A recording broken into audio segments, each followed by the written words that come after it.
Tako, jaz bom zdaj kar nadaljeval to, kar pa nadaljujem sam s seboj, imam sam še tukaj to zaključno predavanje o Pavlovem razumevanju postave in del postave kot priložnost bližjega sodelovanja oziroma globjega razumevanja tudi judovskega ozadja v tej Pavlovi teologiji. Torej, rad bi izpostavil nekaj teh ključnih elementov novega pogleda na Pavla, novega raziskovanja, ta The New Perspective on Paul, ki so Pavla v zadnjih stoletjih, recimo to Pavlovo teologijo, močneje postavili v kontekst judovstva njegovega časa.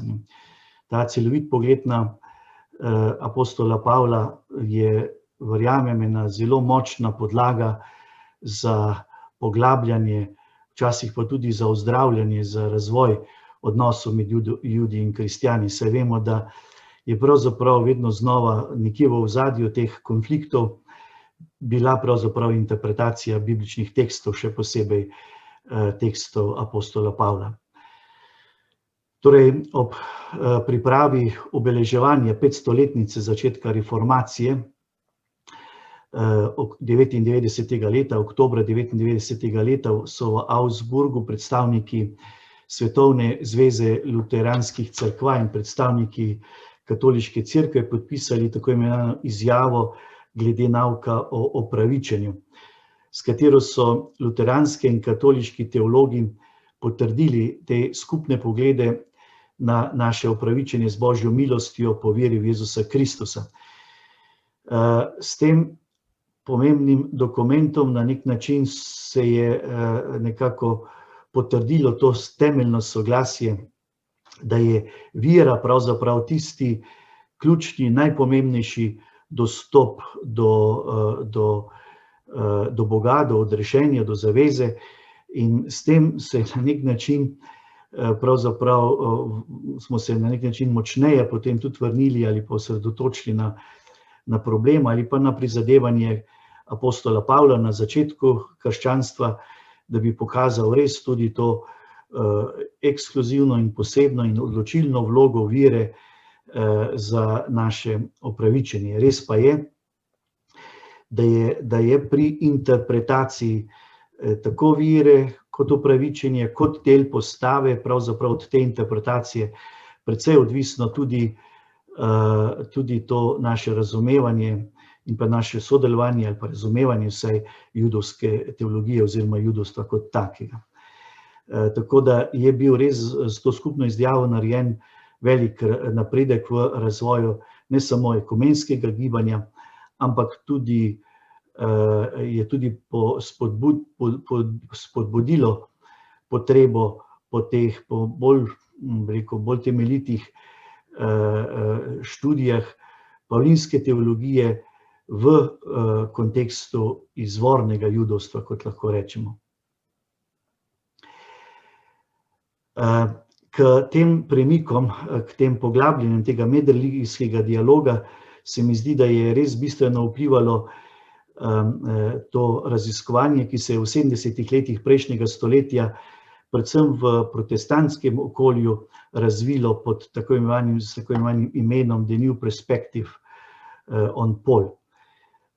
In tam v teh raziskovanjih so tako zopet bili močneje poudarjeni ti vpetost Pavla v kontekst judovske tradicije. In sicer ne kakršnekoli judovske tradicije, ampak Pavlovega helenističnega judovstva in njegovega razumevanja stare zaveze. In ta trend v raziskavah, ki se je posebej razvijal na angleških jezikovnem področju, je poskušal Pavlovo teologijo osvoboditi različnih kasnejših krščanskih, helenističnih in scholastičnih interpretacij.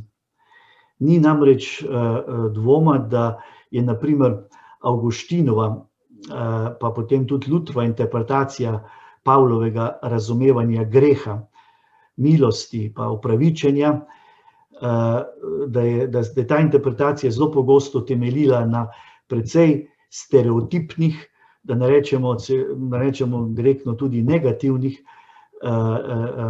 pogledih na antično judovstvo in je imela seveda potem tudi kasneje lahko velik vpliv na antijudovsko interpretacijo Pavlove teologije in sploh krščanstva.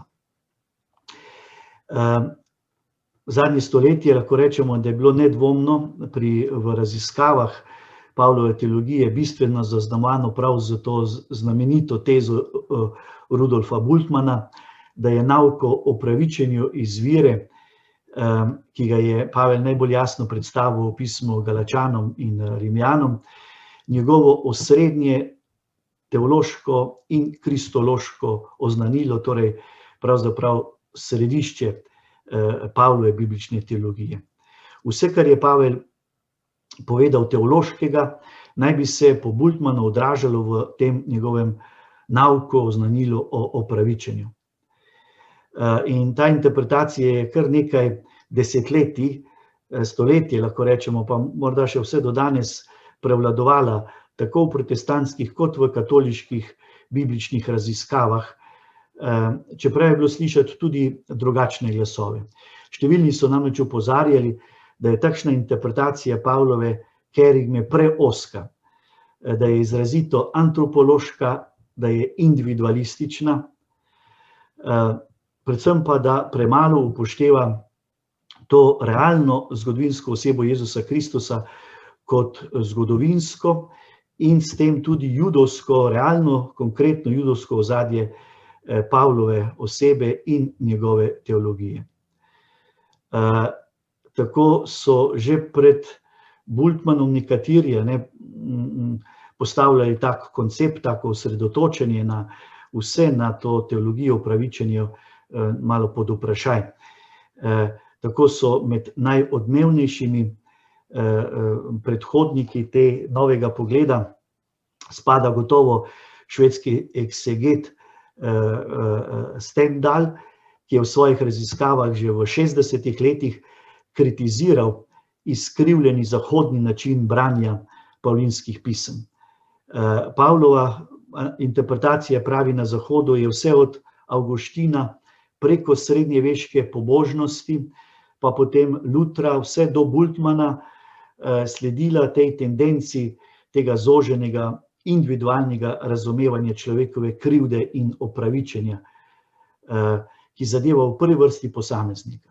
To pa vemo že tako po občutku, tudi če posebej se ne trudimo z dokazovanji, da je to nekaj, kar res v globokem, kar je v nasprotju z tem globalnim, judovskim predstopom, ki je pravzaprav vedno, Judje so vedno pred Boga stopali nikoli kot ozki individualisti, posamezniki, ampak kot narod. In tudi krivda in greh se ni interpretiral samo osebno, ampak tudi celovito, celostno, narodno.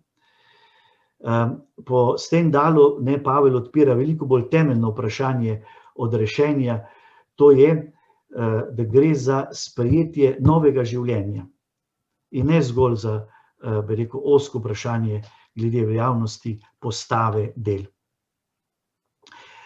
Interpretira tudi oziroma poskuša podati tudi nov pogled na Pavlovo življenje, ali pa tudi na to Pavlovo srečanje s Kristusom pred Damaskom.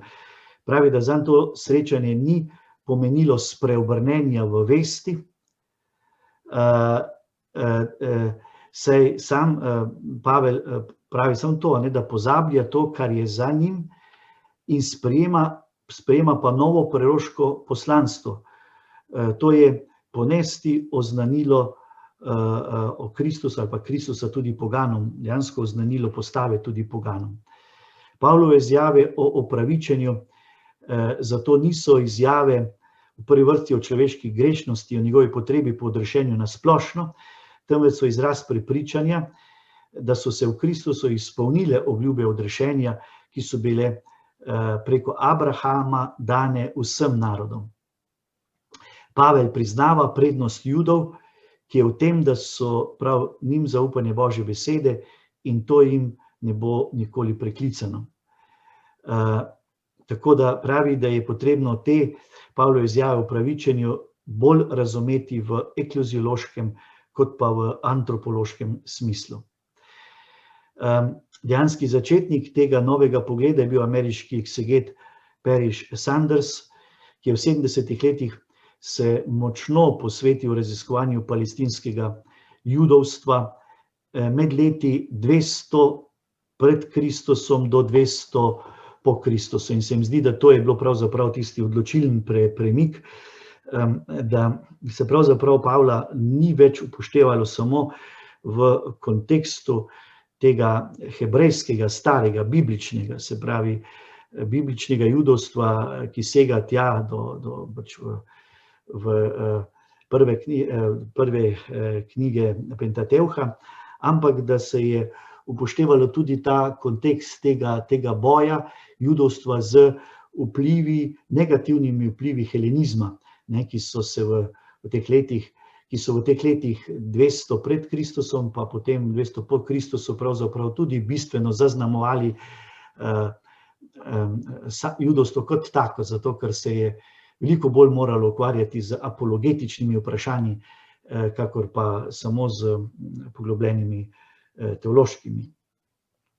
Tako je on opozoril na to, tudi na to izkrivljeno podobo judovstva, na kateri je gradila srednjeveška in Lutrova interpretacija Pavla, ki dejansko prav tega apologetskega trenutka judovstva v teh stoletjih okrog Kristusa ni upoštevala dovolj.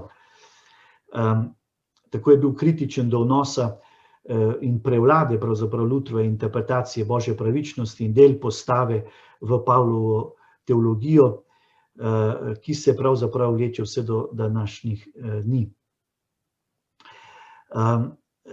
Sanders poudarja, da Pavel dejansko ne zanika, da bi lahko postava človeka upravičila, trdi pa, da je postala postava po Kristusovem mlašenskem dogodku v njem v polnosti že uveljavljena in s tem tudi presežena na ta osebni način.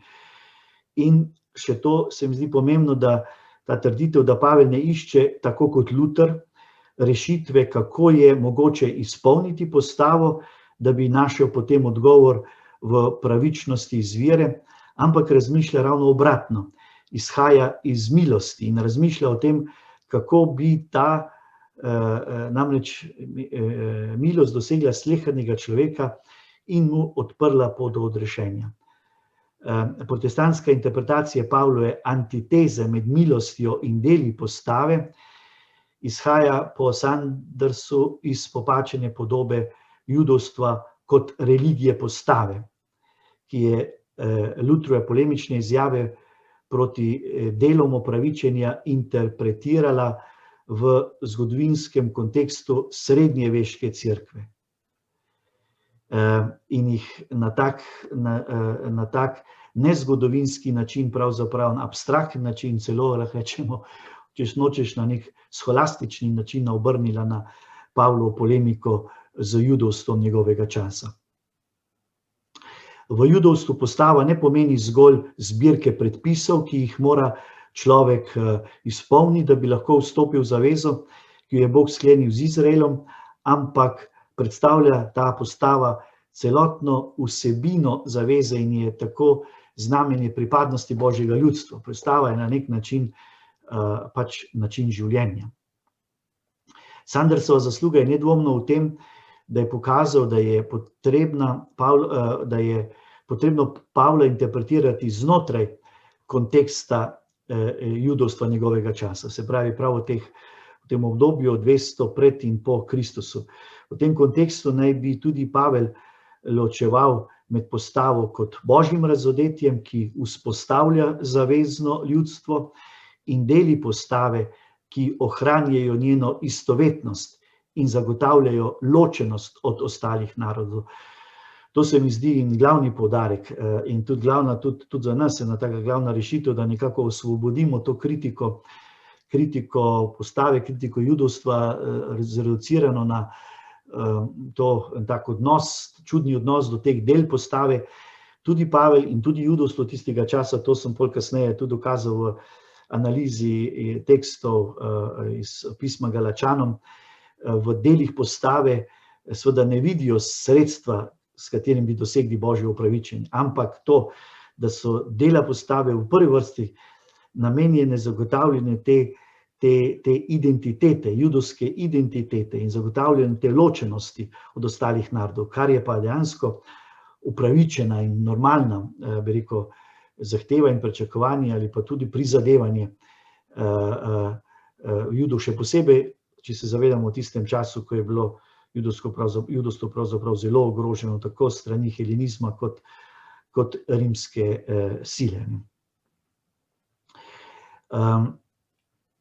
Tako. V okviru novega pogleda na Pavla so se vedno znova zastavljalo vprašanje, ali je Pavel judovsko postavo kot razodetje božje modrosti za ljudstvo zaveze pravilno razumel. Jo je poenostavil ali jo je zožil, jo je razumel predvsem z vidika judovske diaspore in helenizma. Pavlovo helenistično ozadje je gotovo imelo določen vpliv na njegovo interpretacijo postave, to je nedvomno.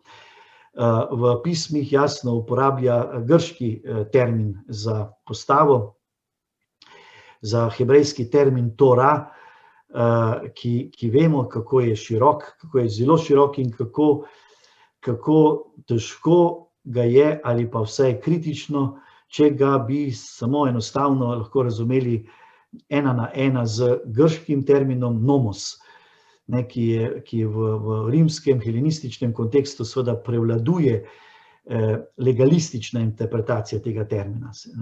Legalistična interpretacija in gotovo nima vseh teh konotacij Pavlovega oziroma hebrejskega termina Tore.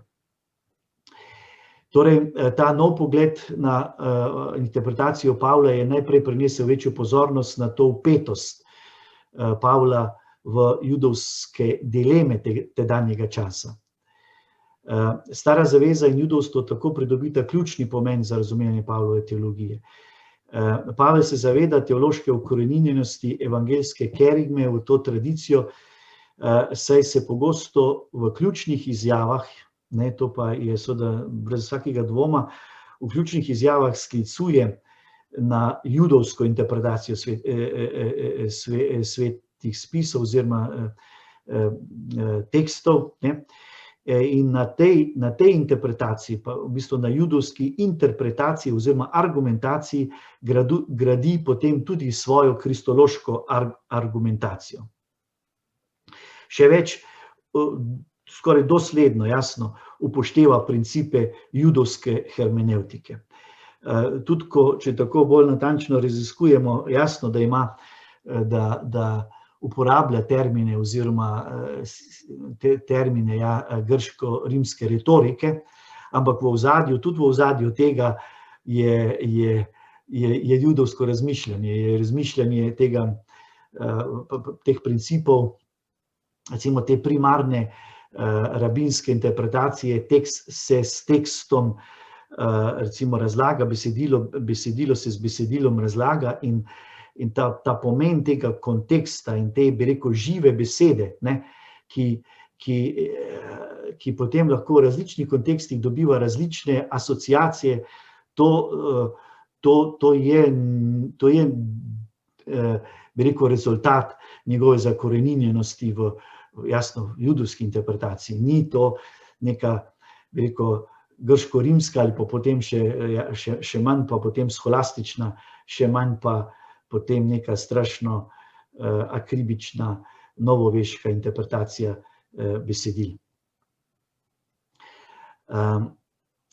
Tako, se pravi, upoštevati in ta nov pogled seveda s pridom uporabi tudi to bogato odkritje potem teh novih virov antičnega judovstva, teh virov palestinskega judovstva, ki so se prav v tem času začela raziskovati in odpirati in dejansko interpretirati.